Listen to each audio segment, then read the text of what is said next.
190 million pound की mega corruption का ये केस है, जिसके अंदर वो एक सजा याफ्ता, एक कन्विक्टेड प्रिजनर है और वो अपनी जेल सेंटेंस सर्व कर रहे हैं जो उनको अदालत ने सजा दी है। तो इसमें सिंपथी का एलिमेंट हमने पता लगा लिया। इनकी खातून रहनुमा है जिन्होंने इंडियन मीडिया को और अफगानी मीडिया को और इंटरनेशनल मीडिया को फीड किया कि उनकी जान को खतरा है। सबसे पहले तो ये बात है, किसी कैदी को ट्रेडमिल और बाइसिकल नहीं मिली कैद के अंदर।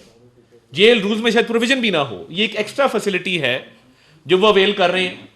वॉलंटरली वो गिव अप करना चाहते हैं, ट्रेडमिल बाहर भिजवा दें। कल 1 घंटा 1.5 घंटा ट्रेडमिल पे भागते हैं। मतलब एक तरफ खबर क्या चल रही है जी, जान खतरे में, मौत के दहाने पे, और इंटरनेशनल मीडिया को फीड किया जा रहा है पाकिस्तानी गवर्नमेंट को, पाकिस्तानी अथॉरिटीज को बदनाम करने के लिए। और दूसरी तरफ सुबह जो नाश्ता जाता है वो गरीब आदमी की एक हफ्ते की खुराक है जो सुबह नोश फरमाते हैं नाश्ते के तौर पे।